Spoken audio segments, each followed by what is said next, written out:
গত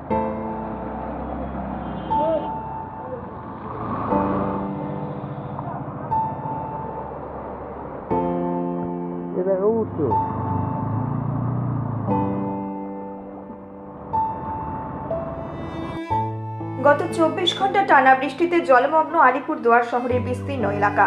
হাঁটু জল পেরিয়ে যাতায়াতে দুর্ভোগে শহরবাসী। সূত্রের খবর, গত 24 ঘন্টায় আলিপুরদুয়ারে বৃষ্টি হয়েছে 276 মিলিমিটার। উপযুক্ত নিকাশি ব্যবস্থা না থাকায় জল জমেছে পুরো এলাকায়। জল যন্ত্রণায় ক্ষুব্ধ নাগরিক। তবে ভুটানের পাহাড়ে পর্যাপ্ত বৃষ্টি না হওয়ায় কালজানি ডিমা নদীতে তেমনভাবে জল বাড়েনি। ফলে আজ সকালে বৃষ্টি কমতেই সংশ্লিষ্ট ওয়ার্ড থেকে জল নামতে শুরু করে।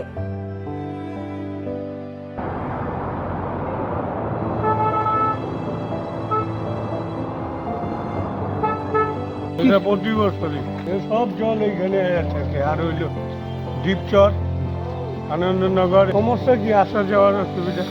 বাচ্চা স্কুলে যেতে পারে না, টিউশনিতে অসুবিধা হয়। এই জায়গাটা ড্রেন নাই, জল পাস হয় না। ওই যে হাইড্রেনটা নাই না, নিউ আলিপুরে হয়ে। আর কোনো ঠিক নাই। এখন সরকারে করলে করবে, নাইলে নাই, মানুষ মরবে। জল হইলে তো আসা যাওয়াই অসুবিধা। এই যে দোকান যায়, আমি দোকান খুলতে পারি না।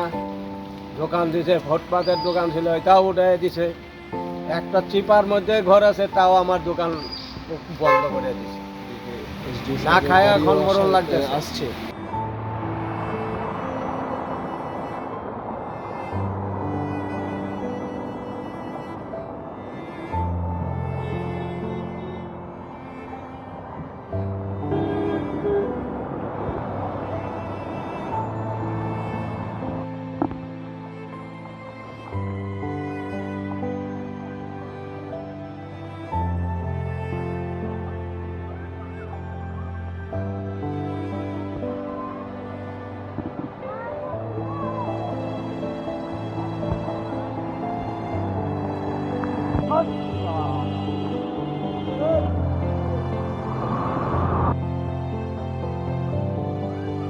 আলিপুরদুয়ার থেকে শামু দাসের রিপোর্ট, নিউজ মেট্রো।